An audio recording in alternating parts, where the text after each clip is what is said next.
Hello, humans. I am your host, Bradley Martin, and this is Clearing the Way, a resource for small business. I talk with sales and HR experts, other small business owners, and anyone else that can provide you with information to clear your way to success. Today is a little different. We're talking nonprofit. My guest today is Clay Kilgore, Executive Director of the Washington Historical Society and host of Laid Back History. Clay graduated from Penn State with a Bachelors in History. He spent 8 years as the historical director at the Bradford House and has experience as a consulting historian for a major television network. He began working with the Washington Historical Society in 2002. After 10 years there, he became the executive director and has been in that role since 2012, which is kind of crazy. Clay is a man of many talents, from being a legit blacksmith to video production.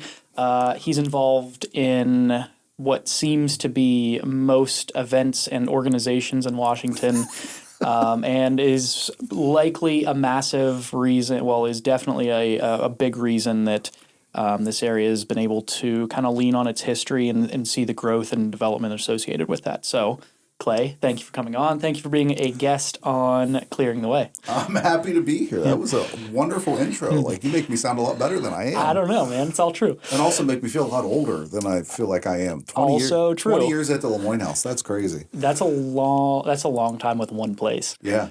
Okay.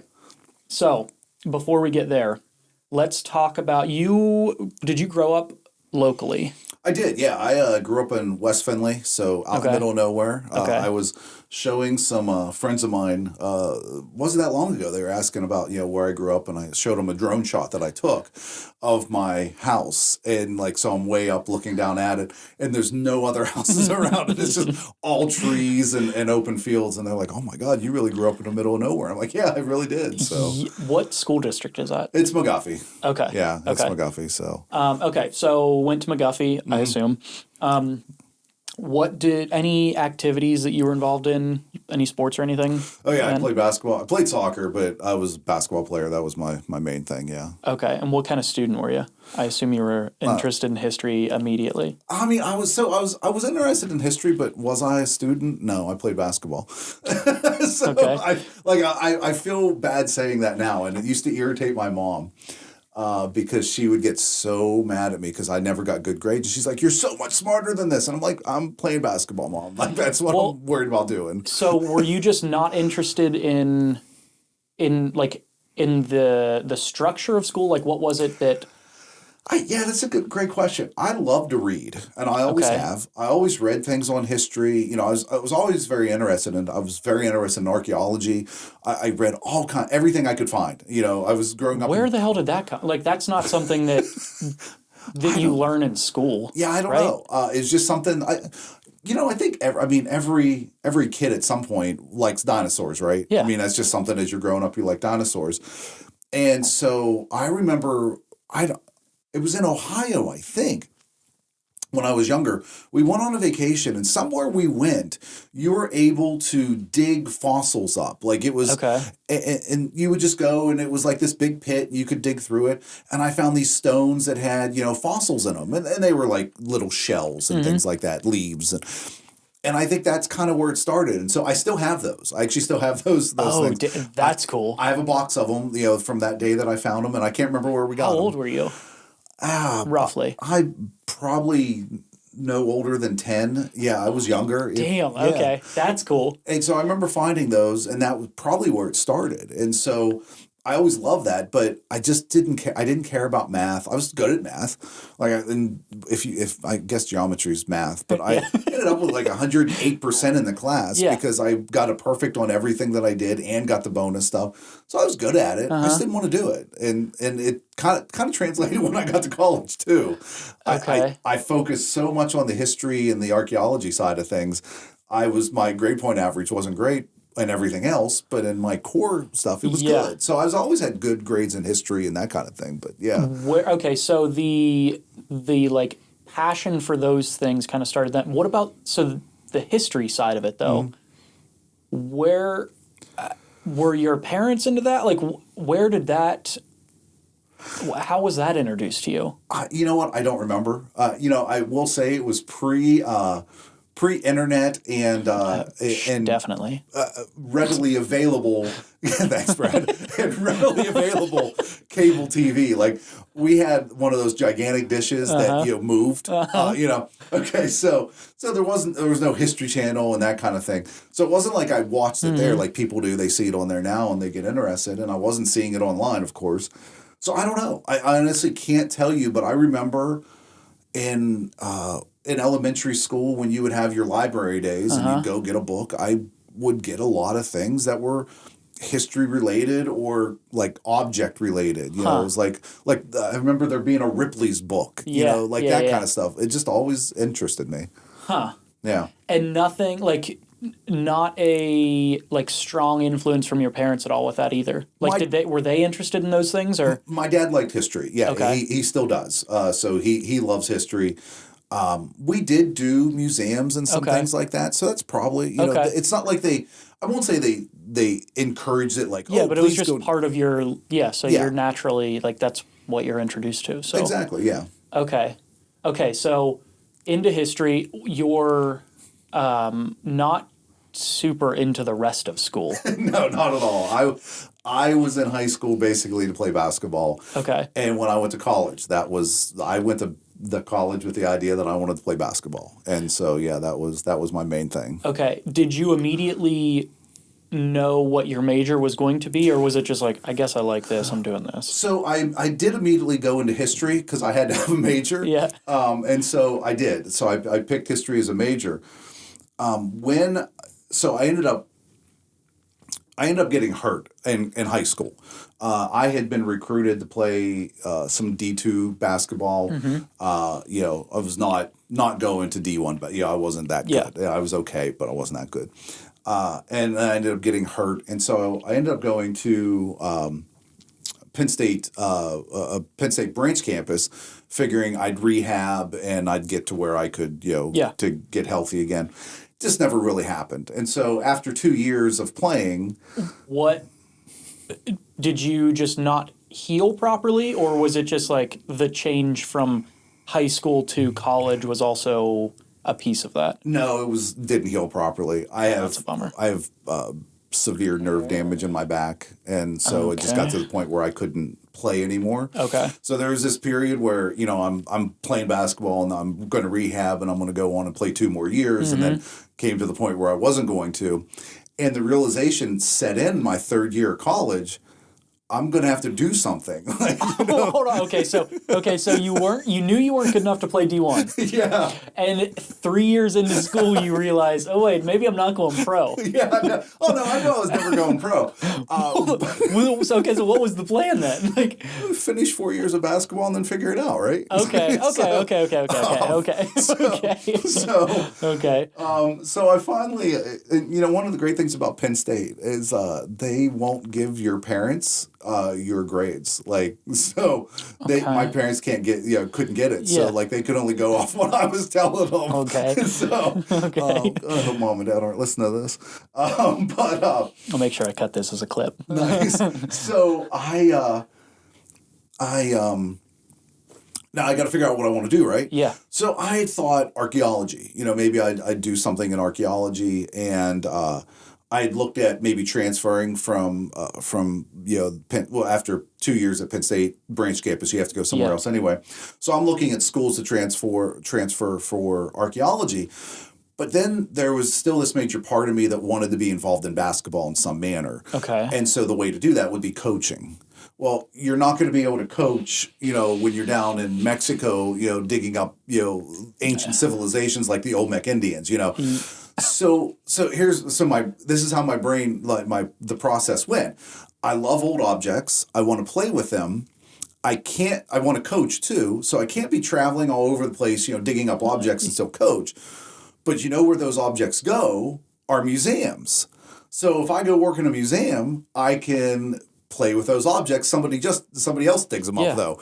And that's actually how I got, from archaeology to museums. I want to play with objects. That was my whole thought process.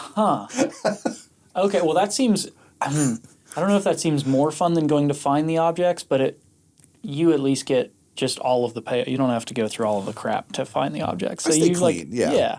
You remove all the dead time of just searching for I'm things. not digging. Somebody else digs it up, and then I get to go with it. Okay, so third year of school. Now, you already did have your major, though.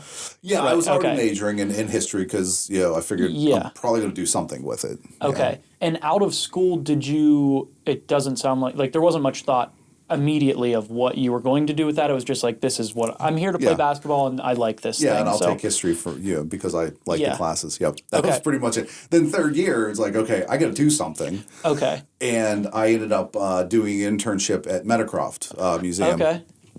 And loved the living history side of it. They had the collection that I could help with, but also the living history side of it, where you were. I don't want to say it's a performance, but it kind of is. Yeah. You take on a role, a part, and you play that. And I took on the part of a blacksmith. So I was the 1890s blacksmith, and I fell in love with that part of it too. And so it all kind of morphed into this idea of working in museums, but wanting to do the living history side of it too. Huh. And so I feel like, as much as I don't like large groups and being at like gatherings and things like that, I do pretty well performing in front of people. And so a lot of what my history is, I feel like, is not so much telling history, but almost playing a part, playing the part of a storyteller in front of people. And I think that's why I do well as a historian, because I'm not just standing and going, in 1492, I'm telling a story and trying to make it living and active, as people watch. Did you, when you were younger, did you have any were you part of any of that? Just in college, that was just part of the job at pretty much, yeah. Meadowcroft. I was not we had to take a speech class in college, and I remember going in the first time, and you had to do like a 2-minute speech, and I'm like, how the heck am I going to do this? Like, that's 2 minutes. How are you going to talk for 2 minutes? And now I get in front of people, and they're like, can you can you do 30 to 45 minutes? And I'm thinking, how am I supposed to get all this in 45 minutes? Are you serious? Did you ever when you first started there, was there any anxiety related to that, or were you just kind of natural Is it something that comes naturally to you? I guess, yeah, because it never bothered me. I don't mind being in front of people. I can talk to 2 people, or I can talk to 1,000 people, and it just kind of, I'm just kind of up there being me. Yeah. I'm not even thinking about how many people were there. I'm just telling a story. Yeah. Okay, so you get this first internship at Meadowcroft. Was that just a summer, or? It turned into, so it started out as a summer internship, and then they actually hired me on, and I worked there for 7 years as a blacksmith and helping with the collections there. So that's pretty cool. That's a cool spot to. I mean, I guess you're kind of lucky in the area that we're in. There's a lot of cool things here. So much history here. It's absolutely amazing. Yeah, there's a lot of cool stuff here. Okay, so Meadowcroft, did you initially want to be there long term, or were you was the plan internship, graduate, and then move off to what would have been out of school? What was your kind of the dream spot to be in? So once I figured out I wanted to work in museums, I looked at things like the Heinz History Center, the Carnegie Museum, somewhere, that type of thing, or even bigger than that, in different towns. So I figured the plan was, you normally don't just jump into a spot like that. You've got to get some experience. So Meadowcroft asked me if I wanted to come back the next year and work during the summer. Yeah, that'd be great. I'll keep doing that. So I kept doing it. And then when I graduated, they couldn't take me on full time. And it just so happened when I graduated, the Washington County Historical Society was looking for a curator. And I thought, well, that's perfect. I can work at Meadowcroft. I can work at the Historical Society part-time. They're both part-time. And I'll work 5 years, and by that point, I'll move on to something bigger and better, and I'll just keep going. And so I started at the Historical Society, and about 2 years after that, the Bradford House was looking for a director. So I'm still working at Meadowcroft. I'm the curator, so I'm historian, interpreter at Meadowcroft, curator at the Lemoyne House. The Bradford House is looking for a director. So they end up contacting me and asking if I'd be interested. So I interview with them and I get the job. So I'm working at 3 museums, because they're all part-time and I'm just making it work, and working at all of them. And I did that for probably 2 or 3 years. And then Meadowcroft laid me off because they were doing some renovations and whatever. Mm-hmm. And at that point, things were picking up at the Lemoyne House and the Bradford House. So I never went back to Meadowcroft. And I just kept working between the Bradford House and Lemoyne House. And I did both of those until 2012 or 13, when I took over as director of the Historical Society in 2012. I still stayed at the Bradford House for a little while, but it got to be where it was too much. I had to pick one. Yeah. And I ended up going with the Historical Society. So. Okay. So curator, what is that? What do you do there? What is that role? You play with objects. What I wanted to do. You take care of the collection. So you handle all the collections and catalog them, store them properly, create exhibits, basically manage the overall museum, type of experience.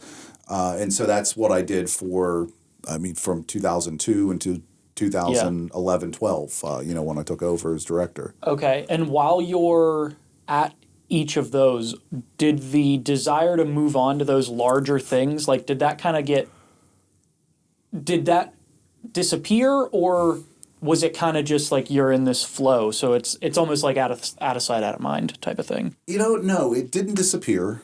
I interviewed at a museum in Park City, Utah. I interviewed at a museum up in North Dakota. It was a fort, border fort. So you weren't always just looking around here? No. I was looking, my thought was to move out of the area, to a bigger museum. I talked about, had been... how do I want to word this? I won't say that I was offered a job at the Heinz History Center, but they asked me to apply for a curator's job up there.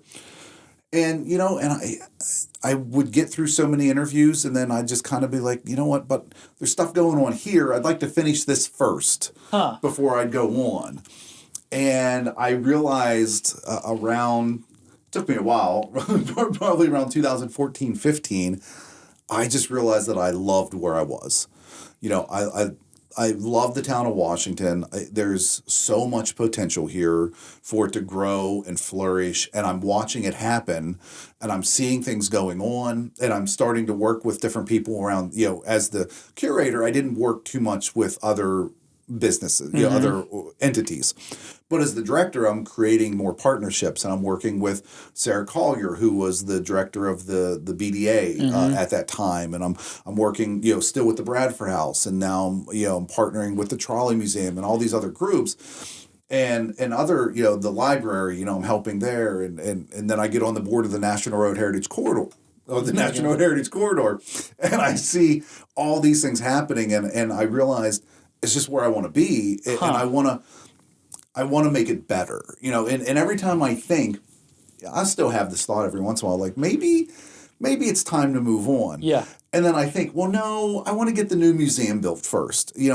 I want to see these things happen, and I want to be part of it. And so I feel like, 40 years from now, because my retirement plan is death. It's a nonprofit. It's nonprofit work. So my retirement plan is that someday they'll just find me in the office. And so, but I can't imagine leaving. I really can't. So I feel like as long as the Historical Society wants to keep me, I'll probably end up staying. Or as long as you have things that you're working on. As long as I feel like there's something happening and there's interest, like if what I'm doing is dead and people don't find it exciting, then I'm not the right person for the job. Yeah. As long as things are innovative and we're moving forward and people like it, then I want to keep doing it.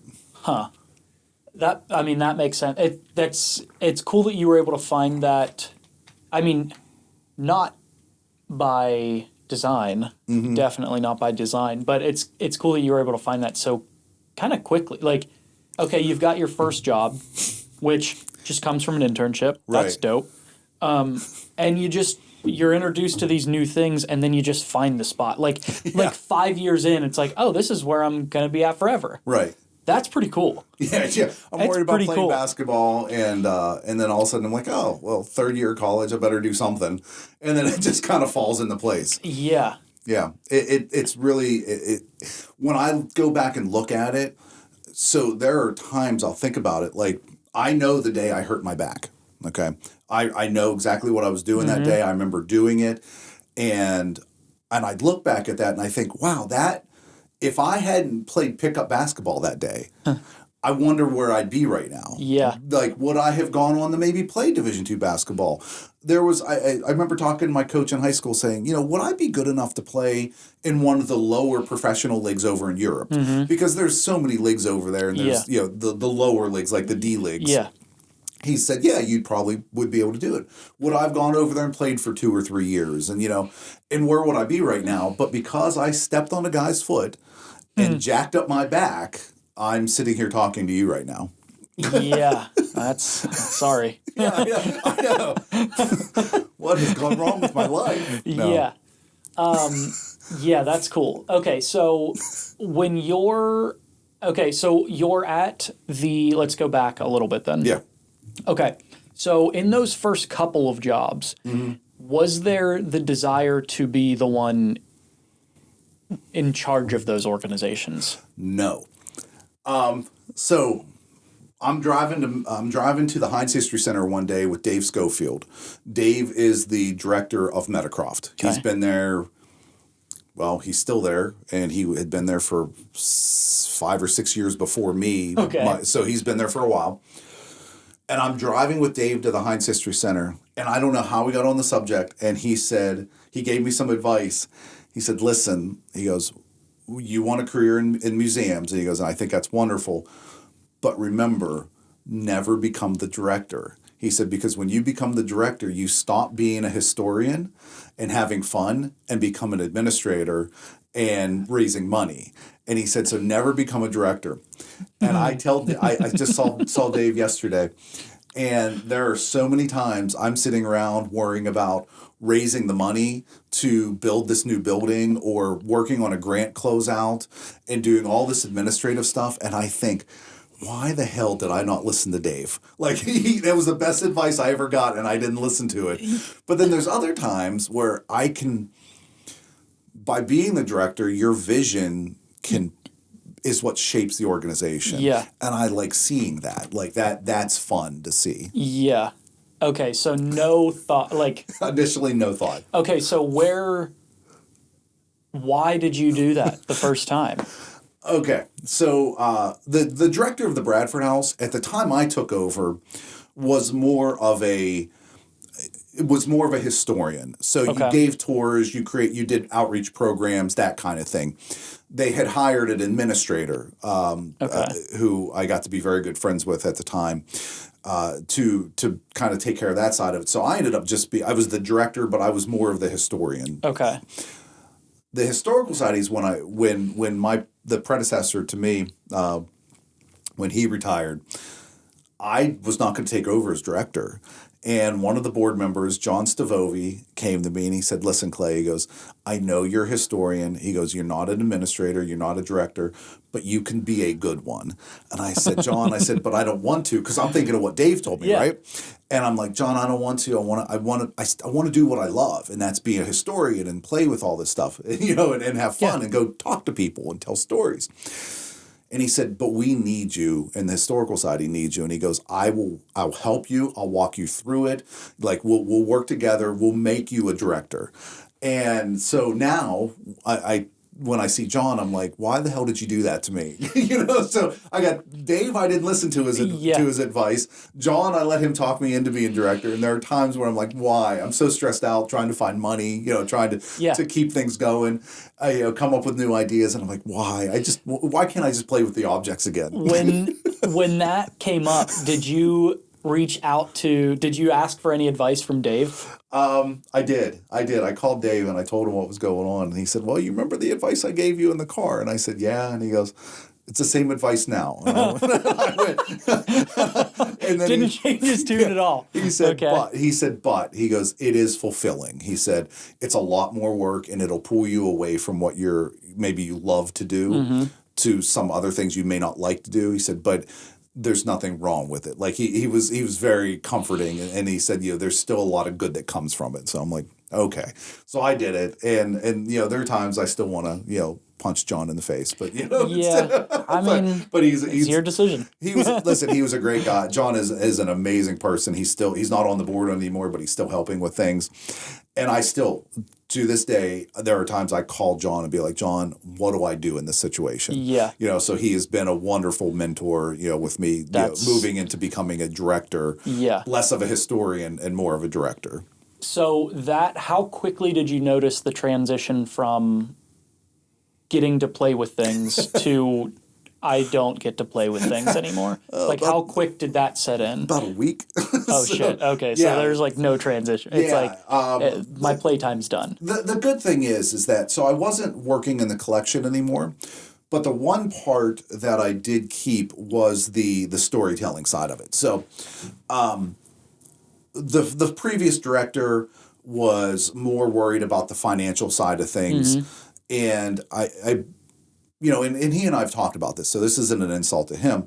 He let the community relationship side of things kind of fade a little bit because he was so worried about making sure the Historical Society had enough money to operate. Gotcha. Because there were some very lean years. I mean, there were some extremely lean years, and I could talk about that in a minute. But when I took over, I saw that one of the things I said is that if we're going to fix things financially, we have to get back out in the community, let them know who we are. Yeah. So I was able to maintain the storytelling side of it because I was going out to every organization that would invite me, and I would go talk. I would tell, I had 12 programs I put together, and I would go do historic programs. And if I could go talk to them, then I could sell the Historical Society to them. Yeah. And so I did, I was doing 80 programs a year.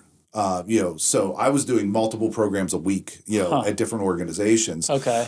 All over southwestern Pennsylvania. Now I'm down, since COVID, they're way down. But prior to COVID in 2019, I was down to only 40 programs.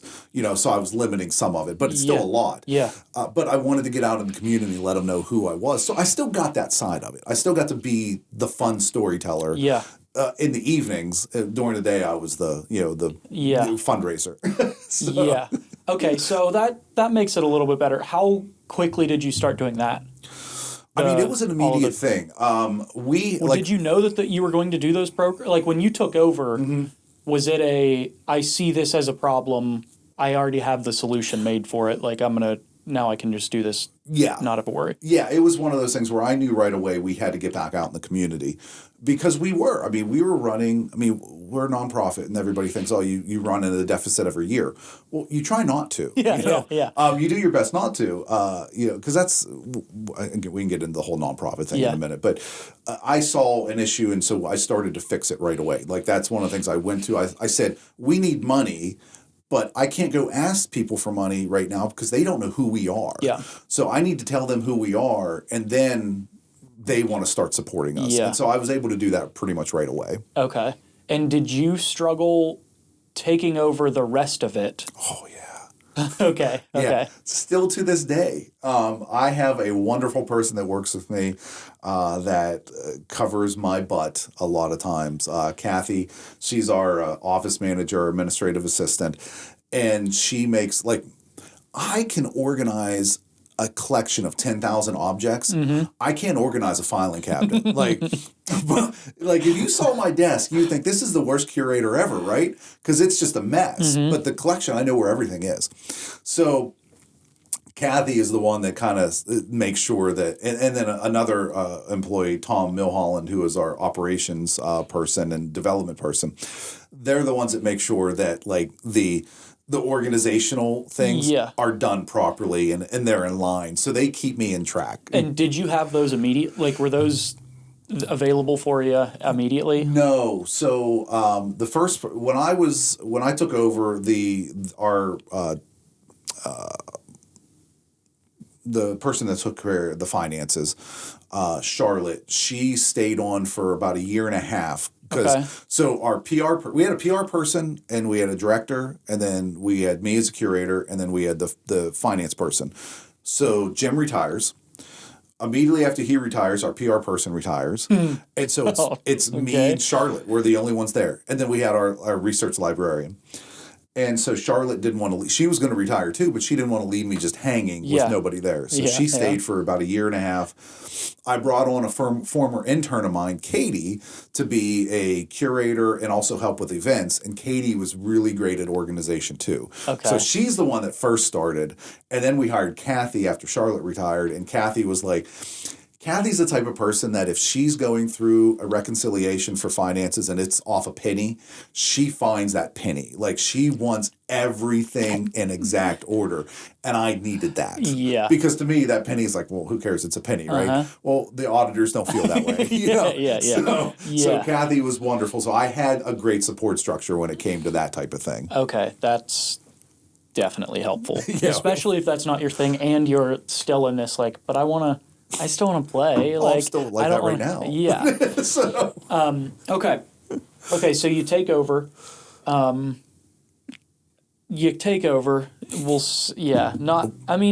guess, were you excited about it? Or was it kind of like, I feel like I kind of, like, need to do this?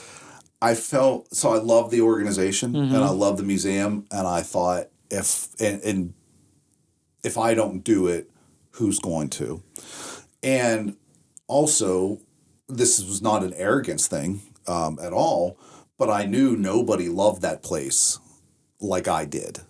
So whoever did come in weren't going to have the passion. They might be doing what I was doing initially, 5 years, and then move on to something else. Where I just loved the organization and I knew that passion would help. Okay, so when did you notice that you had the passion for that organization? I don't know. Somehow the place just draws you in, Brad. There's something about it. Like, everybody that ends up working there kind of falls in love with it. And I mean, probably within 4 or 5 years, which would be I started realizing when I would apply for these other jobs and then not take them or decline an interview, I started realizing, there's probably a reason you're doing that. And it was because I just loved the history. I love Southwestern Pennsylvania history. Like you said earlier, there's so much here. I mean, we've got the Underground Railroad, the Whiskey Rebellion, you've got glass factories, and you've got the steel mills, you've got the National Road. I mean, all this stuff, and a strong tie to the Civil War. You have all these things that happen here, and I just couldn't imagine going somewhere else and not having that. Yeah. Well, okay, so all of those things, was there a particular time period that interested you before you took this any of the jobs locally? Like, in school, was there anything that you were particularly drawn to, or colonial and revolutionary period? Okay. And so when I took over at the Bradford House, there was a wonderful, two wonderful people, Tom and Myrna Hart. They are amazing. Myrna was the director of the museum before me, and Tom was actually on the board of directors. And Tom got very interested in the Whiskey Rebellion history and did so much research.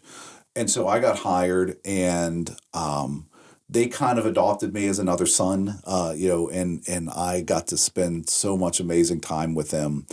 And I remember the one day Tom invited me into his home to see all his research and shared it all with me. And at that point, I'm like, oh, I'm in. This is that's cool. Yeah, I've earned his trust. And he turned over a lot of that research to me, as he had some health issues, and as his health started to fail, he turned over a lot of that to me and said, keep going.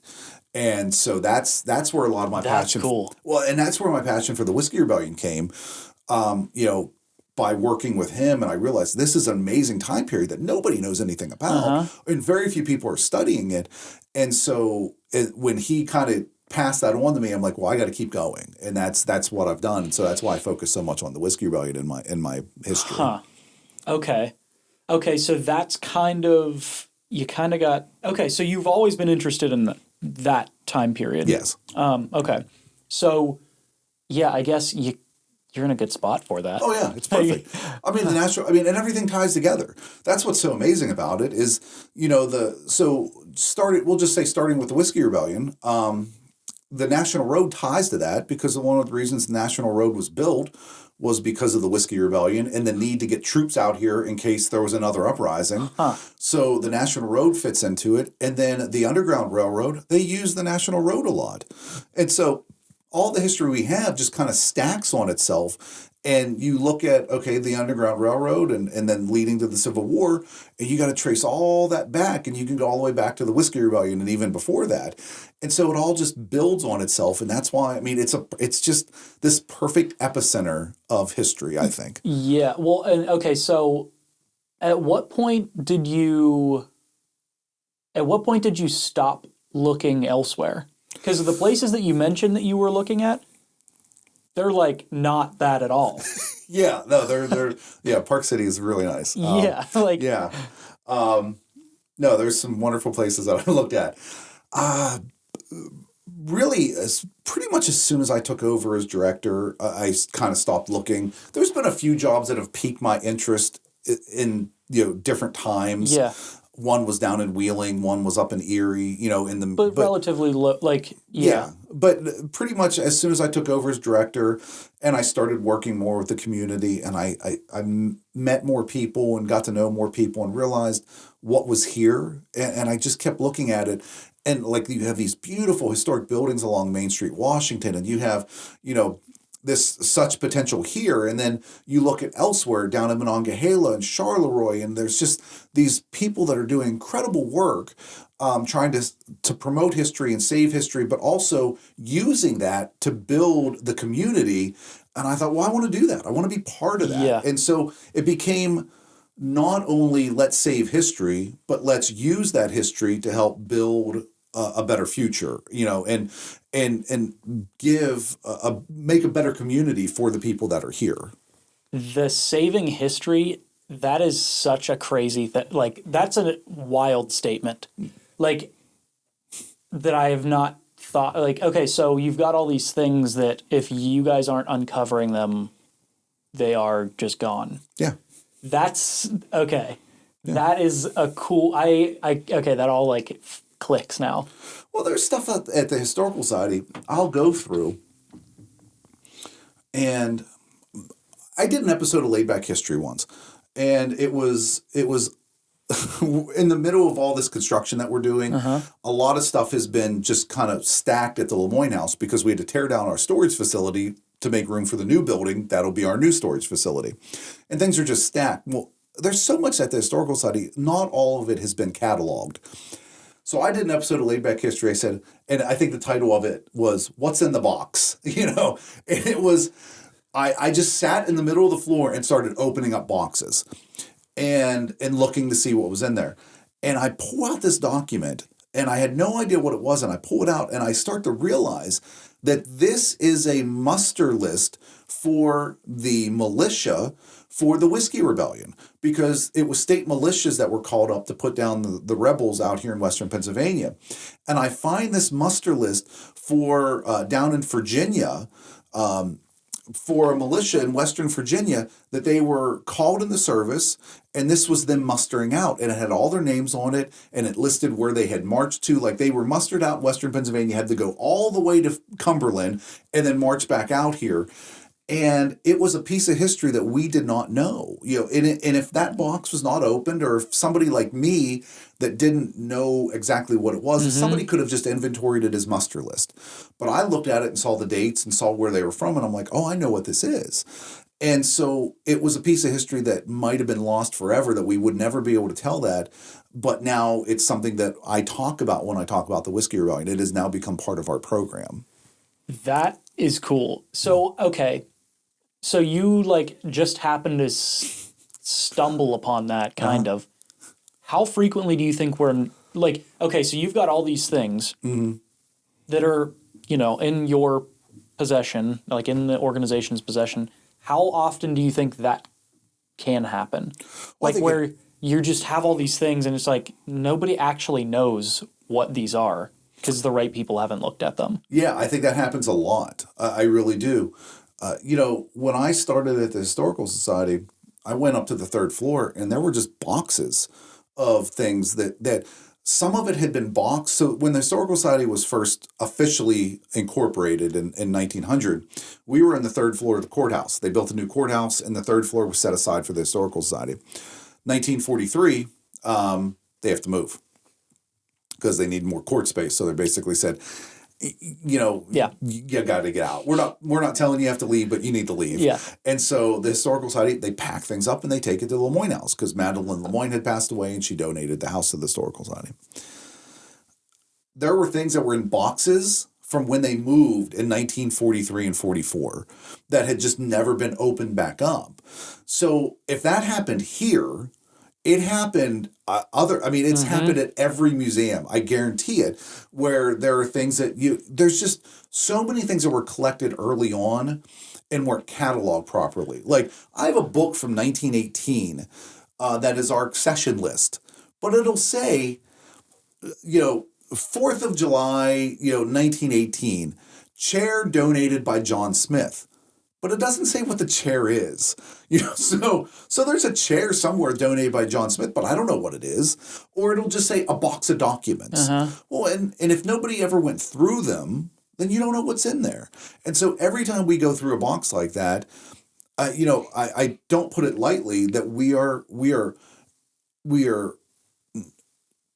discovering new history and then saving it at the same time, because that document that I found, if I don't find it, we may never know that history. Well, and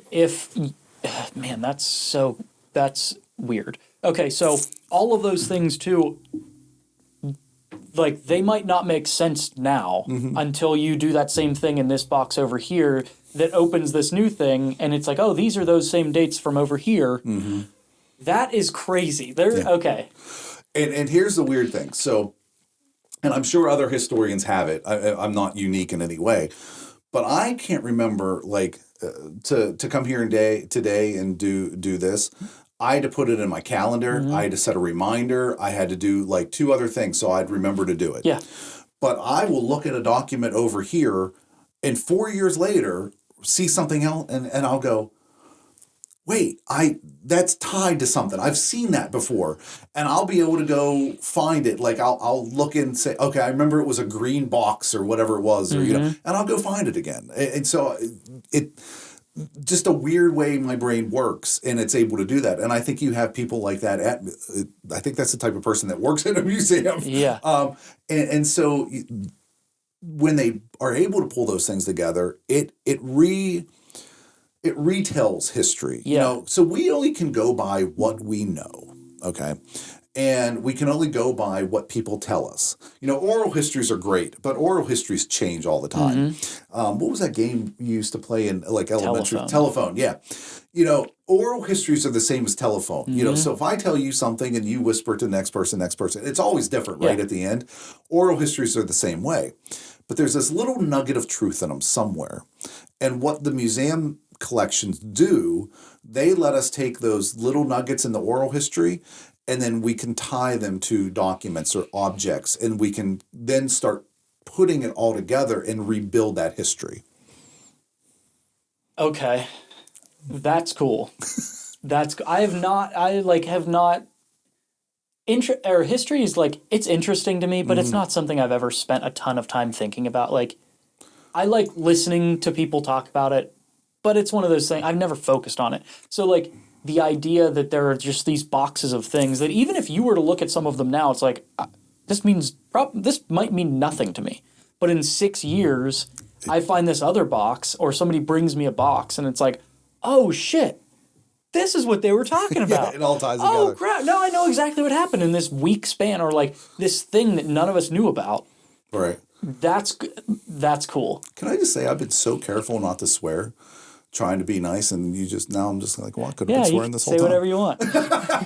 I don't care. If you're good with saying it, I don't care. You make a comment and you said you like history, but you never really been into it. And I think there's so many people like that because the way you learn history in high schools and even in some ways in colleges, because you have a curriculum you have to follow. And so teachers need to hit certain points.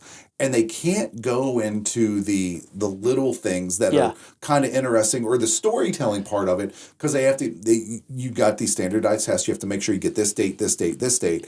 And it hamstrings, I think, a lot of the teachers because Yeah. they can't teach it how they would like to. Yeah. Where I don't have that restriction, and museums don't have that restriction a lot of times. We can tell the fun little stories, and we can be storytellers and not giving a history lesson, if that makes sense. Yeah. Yeah. Well, that's the thing that like kind of opened my mind to that side, like to even tell me that I was a little bit interested is the Dan Carlin's Hardcore History series. Yes. Like all of the, I mean, they're so hard to consume because they're so damn long. But there were a couple of them that I would listen to that was like, oh, wait a sec. Like, because when you hear about the historical events, you think of them, like, it removes the people from it. Like, it's not, it's just this thing. It's like a number. Right. It's this date where people died, where it's like, oh, if you hear about a story of one of the people that died, it's like, oh, that was a real person. Yeah. Those 1,000 people, those whatever, this was a real thing that happened, not just an old, like, a sentence. Well, and I think that's where podcasts and YouTube and those types of things have helped. Like there's several that I watch on, there's one called It's History that's on YouTube, and it's awesome. And there's some like stories that you may never hear before, and the way they do it is like a story. It's not like just telling dates. And then there's another one on YouTube, and I can never remember what he has, like 4 different pages, but the guy's name is Simon. He's a bald English guy. And he to me, when I started my laid back history, was a lot what I wanted to be, because he's a storyteller and he makes it fun. And I think that's where you can benefit, where a lot of benefit has come to history through new mediums, because it's not just a history book that you're reading in school or a teacher that has to teach a certain curriculum. Yeah. You can just go do it. And I think that's why people have liked laid back history, because it's exactly what it is. It's laid back history. Yeah. I'm not like stringent, like, okay, we have this date, then this date, then this date. I'm like, hey, let me tell you about this, and try to just tell a story. And I think those mediums have brought more people into history and let them see the benefit of it and how fun it can be. Yeah, it just makes it so much more approachable. Yeah, that's a perfect way of putting it. It's approachable, yeah. Okay. This episode is brought to you by the City of Washington, Citywide Development Corporation.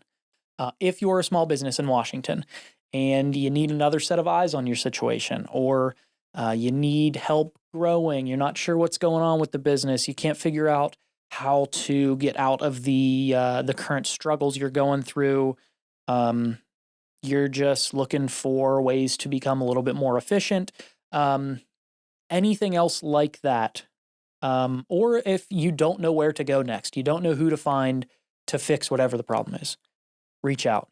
The WCDC is a free resource. We're here to help. The links are down below. Reach out. Like I said, it's a free resource. Now back to the episode. Okay, so you take over, and let's get back to that. Okay, so you're at the Historical Society, learning how to be an executive director. Yeah. How long do you think until you already said it, like there's a ton of things that are still like, how the hell do you do this? But when did you finally feel somewhat comfortable in the position? Or have you? I guess maybe let's start there. Have you? And when? I feel comfortable sometimes, and other times I don't.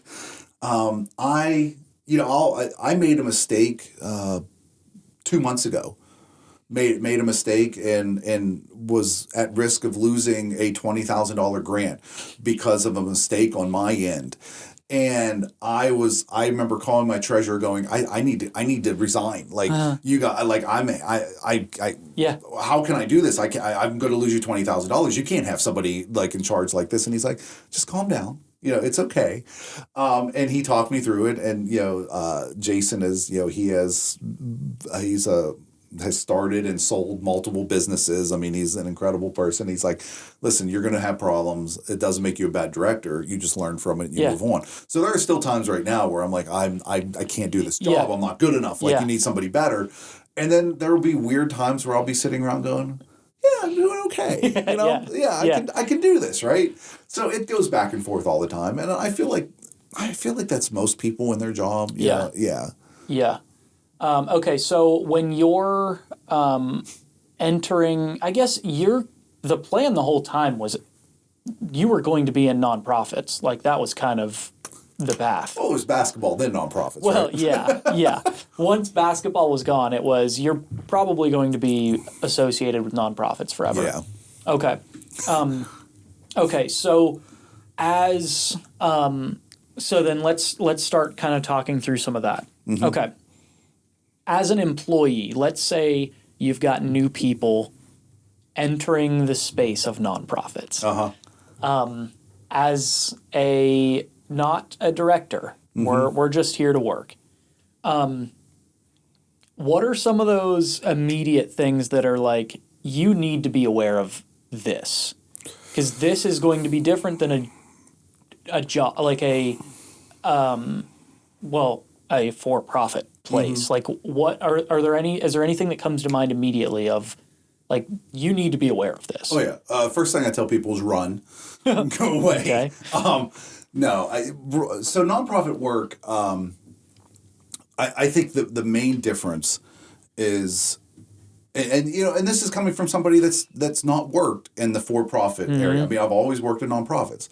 But what I see and when I talk to people, so many people, they go to work at 8 o'clock and then at 4 o'clock they're done. Mm-hmm. And it's kind of like, okay, they did their job for those 8 hours and then they're done. Now they go home and they have their regular life. I think in most nonprofit work, that's not the case.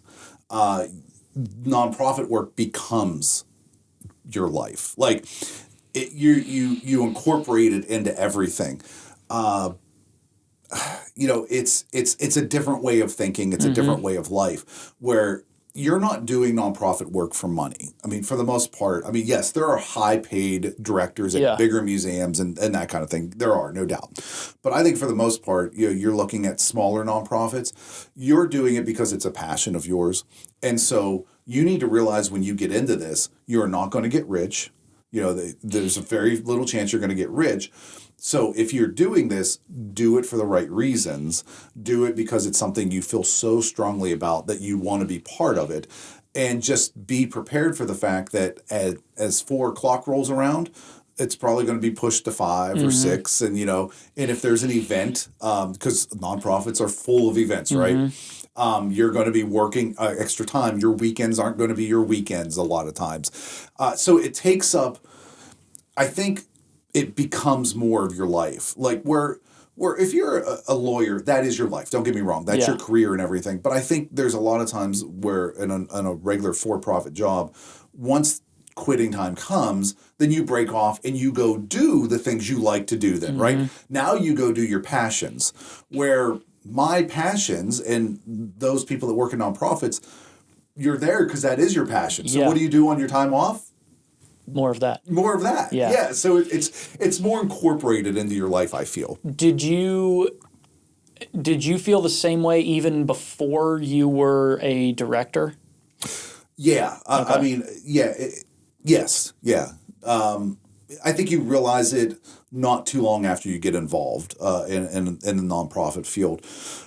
I think that if you work at, like, let's say I had taken the job at the Historical Society and my plan was still to move on in 5 years and I hadn't fallen in love with it, it may have just been a job then. But I think once you hit a position to where you really are in that position because it's where you want to be, you feel very strongly about it, our friend Brandy, who's at the Literacy Council, she's very much into that, and so she's has moved to a few different places, but she's found the place where she wants to be. And so, when you talk to her, that's a lot of what she talks about. What I talk about is history because I'm in that position where I want to be. It becomes a huge part of who you are. I wonder if So maybe it's actually just easier to find that in nonprofit because I know people. Okay, so people that own a business, it can be similar where it's like it becomes their whole life because that's what they love doing. Right. So when they're not, so maybe that's you're more likely to find that in nonprofit because people are not as likely to get paid as much. Right. So the likelihood of it being a true passion of theirs is just greater. Yeah, I think so. So the numbers are just like, oh, you're more likely to just get sucked into this thing because you're doing it because you like it. Well, and the thing is I say that sometimes, and I feel like it's insulting people that don't work in nonprofits, and it's not. If you go to a job to make money so you can do the things you love, that's fine. That's to me, that's just as admirable. Yeah. Me, I just happen to what I like to do is the nonprofit work. Yeah. And so it just becomes part of that. I don't need to make money to do what I love because I'm just doing it for very little money. Yeah. And that's the thing you kind of realize in nonprofit work is that you're, like, I don't have benefits. I don't have retirement. That's why I joke, my retirement plan is somebody to find me in my desk. That's pretty much where I'm, shaping up to be. So because that's the case in a lot of nonprofits, it's not everywhere. Yeah. There's bigger nonprofits that have that kind of thing. But I think that's the case in so many nonprofits that you just naturally find the person that's there is because they love to do it. I did a video for CASA, and I interviewed a lot of the people that work there. And the original idea of the video was going to be a history of CASA. I started interviewing them, and what the video ended up being was a passion project for them. Like the emotion, the passion that they have for what they're doing at CASA was overwhelming. Like it moved me. And because that's what they love and what they care about, and it's a huge part of what they do. And I think that happens like me. If you would interview me about the Historical Society, I get emotional about it because it's something I care about so much and I love so much and I feel so important. And I think you find that, around at nonprofits because of that. Do you think it would be okay? So, just a couple thoughts here. One, do you think the fact that people generally aren't making as much if they were to do the same thing for a for-profit thing, do you think that is kind of necessary to the success of a lot of nonprofits because you're more likely to be doing it for passion? No, because you see different nonprofits and different organizations that have a great amount of income and they have good salaries and people are just as passionate about it. I don't think it's the lack of money. I just think that that might be a deterrent. I mean, it's certainly a deterrent for a lot of it's definitely a deterrent sometimes. Like when I have interns come in, I tell them "You sure you want to be a historian? You're positive?" Because, but there are ways. I mean, there are bigger museums and organizations. I think if you look at the smaller ones, like the Washington County Historical Society is not a small organization. But in the scheme of things, it's not the Heinz History Center. It's not the Carnegie Museum. It's not the Met, up in New York. Yeah. So, it is, by scale, a smaller nonprofit. And so you're going to find people that are more passionate about it. Like, would anybody just come in for my salary and do all that I do? No. You'd be hard-pressed to find somebody that would do that. Not because they're bad people or because I'm better, but I'm from the region. I love the history. I care a lot about it. And so I'll put more into it because of that. Yeah. So is that kind of answer? Yeah. So is there, I'm sure you've thought through this, but now I'm kind of just thinking about this out loud now on a mic, which is always good. Okay, so do you, is there a way, okay, so we'll get to this, I guess, the funding side of it, because that's come up. Okay, so there are ways that you get funding for things. We can cover those and the difficulties of that. But is there a way to increase and treat it more like a for-profit, to increase salaries, to get more of the candidates that are out there that might be interested? Yeah, I think when you look at a nonprofit, you almost have to look at it as a business. You can't just look at it like, oh, I'm going to lose money. That's not the way things work. Nonprofit is kind of a misnomer. I think a lot of times people say, oh, a nonprofit, you can't make a profit. Well, no. I mean, we've turned a profit the last several years at the Historical Society. Not a huge one, but we've turned a profit. The difference is that we aren't, so let's say we make a $30,000 profit, that money doesn't get distributed back into the board of directors or, an individual, something like that. Now, if we make a $30,000 profit, you could increase my salary, and so it can go back into the organization, but by going back to somebody like me, you're investing back into the organization. Yeah. So the idea of a nonprofit is that if there is profit made or you're benefiting a group, an organization, a region, a community, and so the money goes back, you invest it back into that. Yeah. And that's the idea of it. So thinking of a nonprofit as you don't make money is wrong. Yeah. If you think of it that way, you're not going to make money. Yeah. And so, we look at it as a business. Like, I try to cut overhead. I look at it the same way that a large corporation would. Our funding sources are just a little bit different. So we're not making a product to sell. That's not true. We do have a product we're selling. We're selling history, but we're not making like a bottle of water. Yeah. And that we're selling that bottle of water, and we need to sell so many units to break even. So since we don't have that product like that individual thing we're selling. We take our product becomes our entity, the organization, and I have to go sell it to people. So I have to go convince people that we are important and that what we give to the community is important, and then they donate to us. Yeah. Or, we get corporate sponsorships because they think that, we're the organization, and so they want their name tied to us. That's the big thing. We're selling ourselves. We're selling what we are. And trying to get funding by people that see the benefit of it.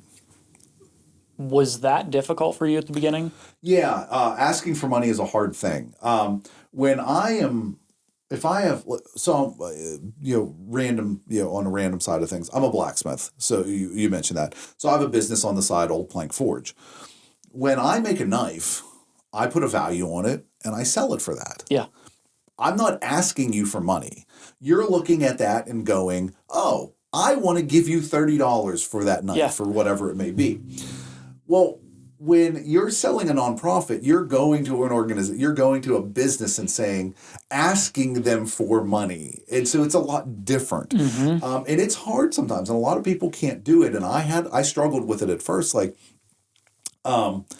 I remember making a request once, and I hauled around it. And I made a request, and I will say it was for $5,000. And the person went, oh, because I was thinking more like 10. And I went, well, if you want to, that's great. And they did. But and I had another person say, I've been waiting for you to ask me, they had been part of the organization for a while, and they were waiting for me to finally come to them and ask. And so you have to get in that mindset that you have an important product and it's okay to ask for people to fund it. And so when you go to them, you're selling yourself, but you're selling the organization, you're selling what we can do for the community. And a lot of times you're selling the community and what it can become. You're kind of selling a future to them, and then they want to be part of it. That's like when you see our all-purpose room at the historical or at the new building is going to have a name on it, and I know who it is, but I'm not going to say yet. So their name's on it. Their name is on it because they want to be part of what's going to happen in there when we have an event and we tell stories. They want to be part of that, and that's the big thing that you get with a nonprofit. The people want to be part of it. They're not buying a product. They want to partner. They're giving you money so they can partner with you and be part of what you're doing. Whenever you got more comfortable, was it just that what led to you becoming more comfortable asking for it? Was it just repetitive? Okay. Doing it enough time and realizing that the worst thing that can happen is that they say no. Well, and you know what happens if they say no? You go, thank you, I appreciate it. Yeah, I really appreciate your time. Love to still have you involved in some way. And, if you need anything, you let me know. You walk out, and the day's the exact same. Now, don't get me wrong, if they give me $100,000 when I walk out, I'm dancing. Yeah. So I'm not dancing out the door. But, my day, it's the same thing, And so I got to the point where I realized it's not a catastrophe because more people are going to say no than are going to say yes. Yeah. And that's okay. And that was the big thing to get comfortable with. When did you have any, I assume you like tapped in, well, actually, okay, so before you take over as the director, were you involved in any of that side before? At the Bradford House, yes. Okay. I was. At the Historical Society, not so much. No, I was I helped set up for events, but I wasn't part of promoting the event, selling the event, going and asking for money, the fundraising side of it, no. Okay. So really my first was at the Bradford House when we started some things there, but really the first time I led anything was when I took over at the Lemoyne House. And is there there are ways to do, what are some of the avenues for doing that? I assume there's the, just talking to certain people and asking, what are... and you've mentioned events several times, but how are you thinking through that kind of, so one is, what are those options? How are some of the ways that you guys can raise money as a nonprofit? And how, let's just start there and we'll see where we go. So there are, you can do events. You can raise money through events. I don't think it's a good avenue to do it. I think it's hard to sustain an organization by planning events because there's a lot of money that goes into an event, and what we have to do is not only look at, it cost us, we had to pay for the room, we had to pay for the food, we had to pay for this, blah, blah, blah. And, and then the ticket, the people paid for that, and then we made something off of it. But what if it took 40 hours of my time, or it took this other person's, 80 hours of their time, and we have to incorporate that into it? And so it's hard to run an organization on events. Okay. What the events do, though, is if you make a little bit of money off of them, awesome. You make a lot of money off of them, great. But what they do, though, is they create relationships. And they get somebody in the door. So somebody comes to our Spirits in the Garden event and they see we're doing incredible things. And now they want to come back and they want to join the organization and they want to be more part of it. So really, to me, the events build friends. Now you build that friend list, and that friend list is then who you go to, and you go to them and you build up relationships with them. The thing that I hope that people that are donors to the Historical Society, and I've said this to many of them, I hope they realize that I am still going to be their friend and I'm going to want that relationship whether they give me money or not. I get to the point where I really like these people and I become close to them. And so it's just a bonus when they give something, but it's a bonus that you need. Yeah. They know that I need that funding and that support. So that's the tricky part for me, is making sure they realize I'm not just there because I want their money. Now, there are people I've gone to and built a friendship with, but the initial thing was going to talk to them and to try to get their support. So there's individual donors like that you go after, and they're a major part of it. Your membership is a big part of it. We don't make money off of our members per se for what they pay for their membership, but they're members because they like the organization. They want to know what's going on.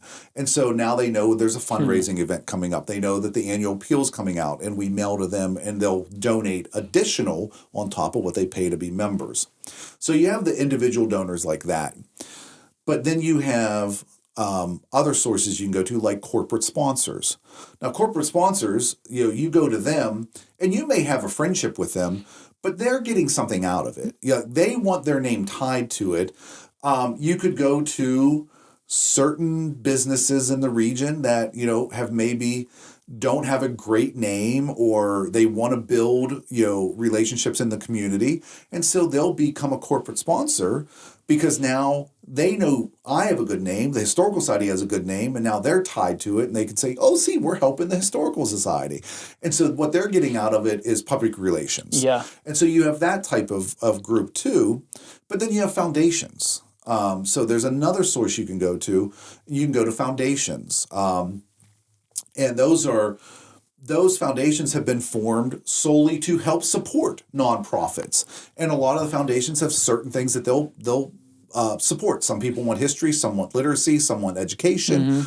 And you can go after the ones that, like history or education, because that's what we do, or African American studies, because we're an Underground Railroad site, so there's things like that we can go after, and their mission is to support groups like us, and so we can apply for funding from foundations, and then there's grants, that there's all kind of different organizations for grants that you can go after. So there's a lot of funding sources out there. And so when you look at it, and I say that, we have individuals, we have corporate, we have, foundations, we have grants, and you look at that and go, that's a lot of money. And it is, but there's also a lot of nonprofits, and you've got to meet the right criteria to fit into this foundation or to that grant. And there's a lot of competition because there are so many nonprofits out there. When you're looking at funding, are you... So on the profit side, there's always the thought of not having too much of your income coming from one place.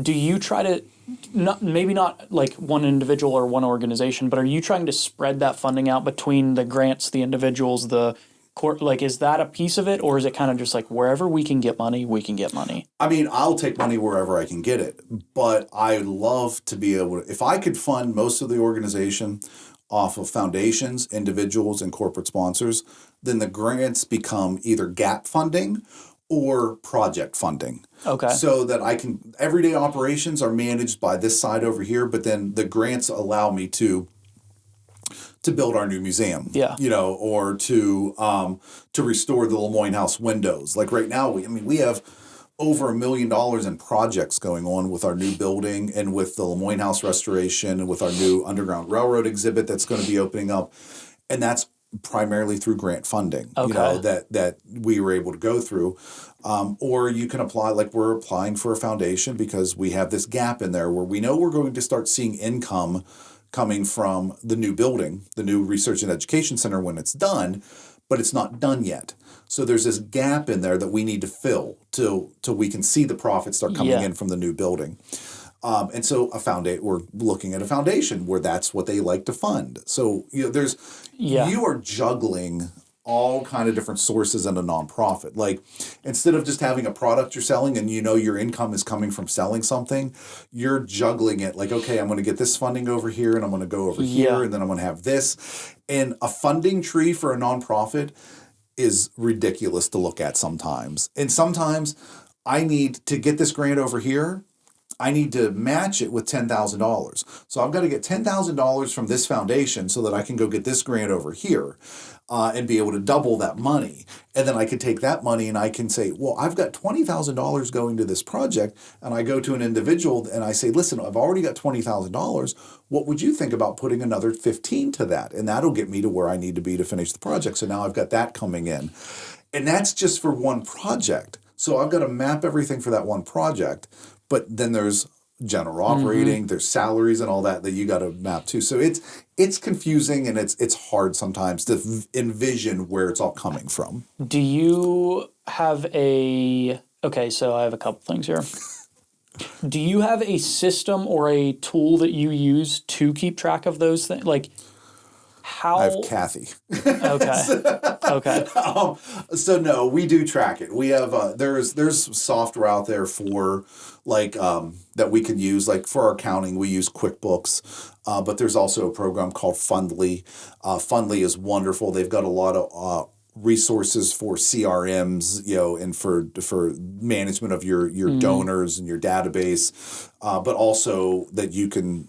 Like when you go in and you can say, Brad donated this, and I can tag what it was for. Okay. So now if I need to go in and say, where did the funding for this come from? I can hit that tag, Underground Railroad, and now it lists all of it. So there's software out there that can help you keep track of it. And then a lot of it is it is juggling, and you're like, okay, so I pulled this money from here so I could get this. Why did I do that? And that's where so remember I told you I screwed up the grant? That's what happened, is I forgot where money was going and coming from. And because of that, I risked losing that money. And so you have to be very careful to make sure that you know what's happening. When you're getting funding, is it generally for specific, like, do you need to know where it's going? Roughly, I mean, I'm sure there's maybe differences. Like individuals might be different than a grant. Yeah, like an individual, they may donate. Like we have donors that have donated money for our new abolitionist and Underground Railroad exhibit, the Arcs of Freedom exhibit, and they have donated. They know their money is going to that exhibit. But then we have donors that will just donate $1,000 or whatever, and it goes into the general fund. So they help pay for the electric and that kind of stuff. And that's the hardest funding to get. General operating support is the hardest thing to get because it's not sexy. Like, so if I go to you and you have $50,000 you want to donate, and I'm like, so just so you know, you're going to cover the sewage, the electric, and our internet. And you're going, oh, great, that's what my money's going to. Like, okay, I'll put your name plaque on the toilet, right? Nobody wants that, but if I tell you you're going to fund our new Arcs of Freedom, our Underground Road exhibit, that is a best of its kind in the region, and your name is going to be right there on it, you want to give money for that, right? Yeah. You want your money to go to something awesome and something like, former Historical Society board president, Ben Costello, he said you want sexy projects. Yeah. General operating is not sexy. But it is so necessary because if we don't fund that, none of the rest of it, I can't do anything else. Yeah. And so that's where like foundations that support general operating, they are my favorite foundations because it's so hard to get that funding. Yeah. Or individuals that donate during the annual appeal know that that's going towards our general operating, and that's the best funding. So when you're coming up with it seems like there are an infinite number of projects that you can come up with. Like, so do you have to be like, okay, so you're looking for funding for all of these things though. Is there a like teasing out period where you're kind of just introducing, it's like, oh, maybe we have like 17 ideas that we're currently throwing around, but you might be able to get a little bit of funding for this one, but you can get a lot for this one. How do you just, with your time in this industry and with this organization, are you able to kind of look at things and just kind of have a sense for what's going to go, or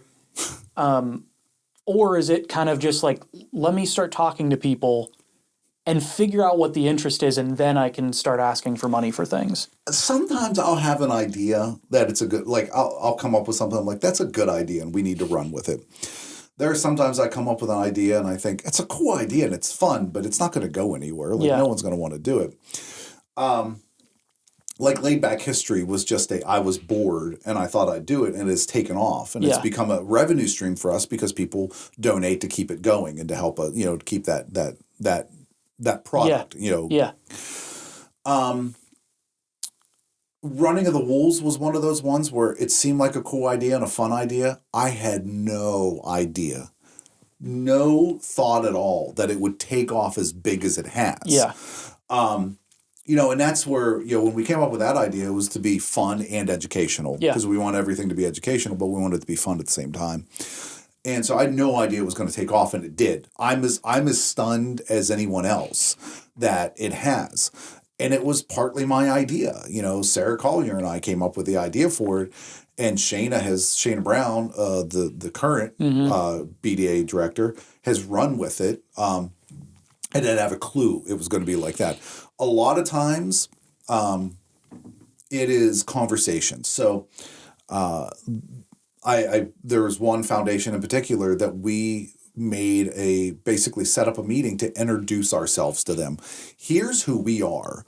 And then met with them, told them who we are, what we're doing, and then said, do you think you'd want to fund us? And they came back and said, yes, we think, what we like is this. And that's what they ended up funding. So a lot of times it is just talking and running ideas past people and seeing what they think. I think that's our coffee group that we meet Friday mornings. Yeah. I think we do that a lot with one another. Not sometimes not intentionally. Yeah. You're just throwing things out, but your reaction to something, sometimes I'll go, wow, Brad, like that. I wonder if I should do something with that. Or, or a conversation will start, and then you start running with it from there. So the community input, I do that with our laid back history a lot. Hey, we're thinking about doing something like this. In the comments, let me know what you think. Now, I want that for two reasons. One, I want the comments. Yeah. But two, I want to know what people think. Yeah. And that we build off of that, then go towards ideas. Because for every 20 ideas, one of them may be good and profitable. Yeah. The other ones are just kind of like, oh, okay, why are you doing that? Yeah. So, and with it, like, because you can't just, it's not a product in a lot of cases. Yeah. Like, so you can't just offer this thing, and if it doesn't sell, then you move on to the next. It's, right. I mean, it's similar, but like, if you're trying to get funding for, let's say, a project is going to take $50,000 to do this one, and $75 for this one, and $100 for this one, it's like, well, if I only get 10 for this, and 20 for this, and 15 for this, it's like I have nothing now. Right. So, and you've wasted time getting all those things. So, being kind of deliberate, but also just soaking in all the conversations and teasing some things and. Yeah, it's a lot of what it is. It's kind of like, I don't know what that show is on TV where they have the people that the inventors will come in with a product and they try to Shark Tank. Shark Tank. I feel like that's a lot of what it is sometimes when you're going to foundations or individuals where you're you're like, I've got my product, I've got history, I've got the organization, and you're trying to sell it to them and they're like, oh, well, I want 50% of that for $500,000. And that's a lot of what it is. That is the same thing that I'm doing. They're selling a product where I'm selling history and development. Because that's a big thing that I don't think I realized early on. I had no idea that I was going to be so focused on community development as the director of the Historical Society. But as I went on, I started to realize that the better this community is, and that's not just Washington, it's the entire county in southwestern Pennsylvania, the better off I am. And so creating a better environment is beneficial to us. And so I got very much into that, and I started working with Sarah's the one that really opened my eyes to that a lot. And so I started working with her and now with Shayna, and I still work with Sarah because she's the director of the National Railroad Heritage Corridor. So we work with them, partner with a lot of things. And I start seeing, as the community starts to grow and you see better businesses in downtown Washington or wherever it is, it helps us. And so like Running of the Wolves, a big part of that is promoting downtown, but also the agriculture of southwestern Pennsylvania, because there's, and it's, you have to tie all this together because there's agritourism that's starting to be a big thing. Well, the more people that come in for that, they might come to my museum. Yeah. And so if I have an event that helps build that side of things, it's going to benefit me. And so I'm selling history, but I'm also selling a better community environment. that came up with Shayna and with Mark recently, which is that like the idea that a better everything is better for everybody. Yep. Like you can focus on just making your thing better, and that's cool. Like you can do well that way. Right. But if you can do that and be focusing on this community development, which is exactly what Shayna and I were talking about, like, okay, now more people are going to be coming here and you need funding. Yeah. She needs like all of these things need funding. All of these businesses need sales. Like it's good for everybody. The more people you're bringing in for an event, the better it is for everybody. Right. Look at the brewery, the Washington Brewery, right across the road from the Lemoyne House. I don't know how many people I've sent to them and how many people they've sent to us. Because, you go in there and they might ask the waitress, what else can we do? Yeah. Oh, the Lemoyne House is right across the road. Why don't you go there? Or people come to my museum and they're like, where can we go eat? Well, we've got the brewery right here. We've got the Union Grill, and so the more businesses and the better the community is, the more foot traffic I'm going to have coming through my organization. And so it benefits me. It benefits the museum. It benefits the Historical Society to make the community better. And so what I found is not only... So I kind of got into it because I wanted to benefit the Historical Society. And then I found, no, I there's another part of that is I just care about the community, and I want to help with that. And by having more of a passion for that has also made me see how much more beneficial it can be for the Historical Society. So it's a give and take all the time, and it builds. Earlier on I said that our history builds on itself. Well, we're building on it now. Our history has continued to build, and someday somebody is going to be looking back. There's going to be a historian 40 years from now looking back and seeing that, the agriculture and the sheep business in the 1870s led up to the agriculture in the 1940s, which led eventually to running of the wolves, which became a staple of downtown Washington, and it built up the community and interest in the community, and somehow it's going to keep stacking on itself. And we may not see it right now exactly how it's going to happen, but it is. So the more we do, the more it stacks, the better the community gets. Yeah, that's kind of cool. Okay. Let me see if we've covered the nonprofit questions I had. The events. Okay, so you've mentioned that those are not if that's your only way to make money, probably not the best way, but they are necessary. Right. When you're creating events, is there how are you thinking about, do you focus, is your main focus on community events, or is it on people that could be potential donors, or are they both, or are there separate events for each of those things, or how do you think about events? So I look at them a couple of different ways. Let's start with something like the ghastly tales, the ghost tours that the Historical Society does downtown Washington. We started those a long time ago. And so here's why I started those ghost tours. Because I had history that I wanted to get to people. And as we talked, a lot of people don't like history. It's boring, right? So I thought, well, if I do these ghost stories, that some of the ghost stories are tied to these true historical events, so I can tell the history and lead through the history to get to the ghost story. Now you come to hear the ghost story, but you're getting a history lesson at the beginning of it, and you don't even realize it. All I'm doing is telling a story that's building up to a ghost, and you don't even realize you're getting the history lesson at the beginning. So I started that event to tell more history. It was to reach individuals that maybe didn't have a love for history, but everybody loves Halloween. I mean, who doesn't? So I could draw in those people and suddenly start telling history of Washington and gain more interest in what we're doing.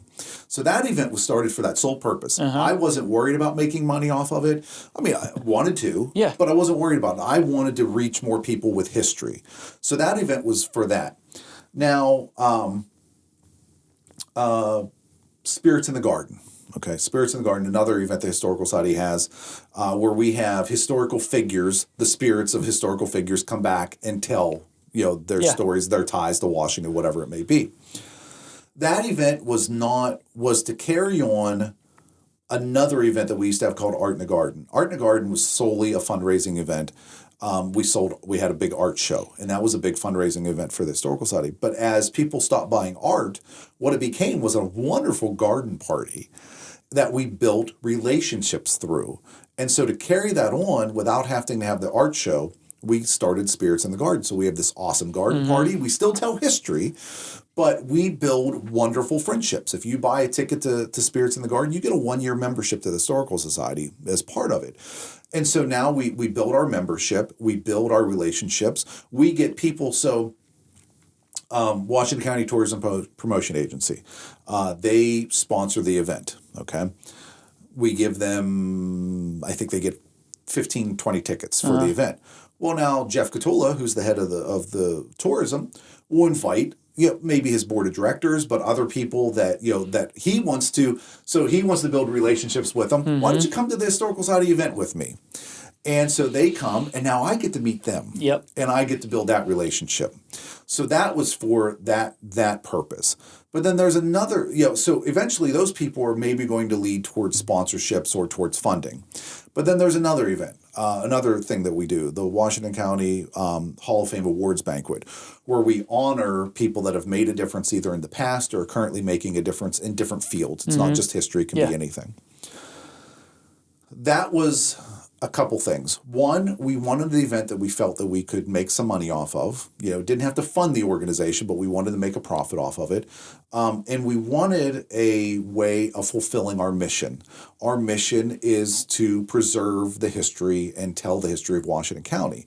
Well, this event did a lot of that by promoting these historic figures, but also those that are current. We were able to fulfill a huge part of the educational side of our mission.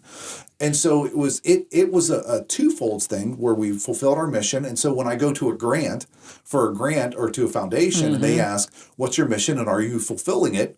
Here you go. Yeah. I am. Here's one of the ways I'm doing it. But it also built up friendships and relationships, because if I honor you, you invite your whole family or to come with you because we give you a couple tickets. They all come around and maybe they see what they like and they become members or whatever and they stick around. So there's different aspects like Ghost Tours just wanted to tell history. Spirits in the Garden wanted to build relationships and have a wonderful garden party to promote the Historical Society and eventually build some funding from it. The Hall of Fame fulfill our mission so that we can use that to go after money at different foundations and grants. At the same time, if we make some money, great. Okay. Yeah, that makes sense. And then there are events. We don't have one right now, but there are events out there that are primarily fundraising events. When I was working at the Bradford House and the Whiskey Rebellion dinner was started, it began as just to make money. That was the thing. We needed money, and that event started just to make money. Now it has built into, building relationships and things like that, but it began to make money. And there's other organizations that do the same thing, and there's nothing wrong with, like I said, there's nothing wrong with that, but you can't have 8 events a year and think you're going to fund your organization off of it. Yeah, but unless they're epic events. Yeah, unless you have 8 amazing events, exactly. And events have life cycles, too. Like Art in the Garden, it went on for 25 years. It probably went on for 5 years too long. We probably should have cut it off at 20. But it has life cycles, where it builds up, it becomes an amazing event, and then it starts, people are like, oh, I've been there before, I've done it, you've got to keep it fresh. Every event has that life cycle. That's why the Hall of Fame, I love it. It's such a great event because every year you're bringing new people into it. And so it has a little bit of a longer life cycle because you're always bringing a new audience in. Yeah. And so it's that's cool. Yeah, it was a wonderful event. I take no credit for it. That was Bracken Burns, one of our board members, former commissioner. That was his idea. He came up with the event, and it's, it'll live on past him probably. But yeah, the idea is that you have to look at events and see what are you getting from them and what's the purpose of them. And so I kind of have those 3 things that I look at. That's what we have with our events. Gotcha. Okay, that makes sense. And then also publicity. If you have the Hall of Fame, there's publicity from it. You have the Spirits in the Garden, there's publicity from it, and it draws in more people. Yeah. Okay. Is there anything nonprofit related that you think is important to cover that we haven't covered? We've kind of skimmed the surface on a lot of things. Anything that's super important that you think we should talk about before we... I mean, the most important thing to me with nonprofits, and we've gone into it multiple different times in different ways, is their benefit to the community. That's the biggest thing, that nonprofits a lot of times are the backbone of communities because they serve, they look at underserved groups and communities, and they help them. Like with the Literacy Council, those that are, that it serves a certain group, and without that, without the Literacy Council, that group gets ignored. Yeah. And so I think nonprofits are like CASA's another one. I mean, look, they're serving, children that are having issue. They're advocates in the courtroom for kids. They serve this community that really needs help. And I think nonprofits are so important to that. I think they become the backbone of communities in a lot of ways. But I think so many times they also get pushed to the background because we forget about what they are. Like, okay, so we know that these kids are being served, but we don't know how they are. Yeah. And that's why I've made such an effort with the Historical Society to get it out there. Like, want to know why like the history is built and why things are happening. We're out here doing it, and I want you to see that. Yeah. And it's a weird thing where I'm not great at self-promotion, but I have to be self-promoting to make sure people know what we're doing. But I think that's the big thing, and we've touched on it. Building communities, you need nonprofits to do that. Yeah. And I think they're a huge, huge part of it. Yeah. That's all. Well, and you can be self-promoting. Like, the way that you have done that is by doing things that are, you're not like constantly like, hey, here we are, give us money. Right. It's like, like laid back history. It's like, oh no, I'm just telling you cool things. Right. Which is what we do. Like, the act of you providing the information is you self-promoting. Yeah, and it's created amazing. Laid back history was one of the best things I ever did. It has been fun to do it, and I have gained friends that I've never met in person. There are people that are Washington County transplants living in California that came across it and watch it every week now. And I've talked to them, like we message, like they didn't watch for 2 or 3 weeks. And I messaged like, hey, everything okay? Oh yeah, we were just on vacation. I'm like, okay, I just want to make sure you're good. And it's been so awesome to see, like, to build that community back up. And so this online community that can't come to Washington for events, they can still kind of join in. Yeah. And they've become donors. They've cool. given to at the Day of Giving or the annual appeal. They've donated to us because of those relationships that we were able to build.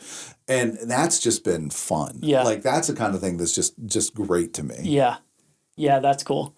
Okay.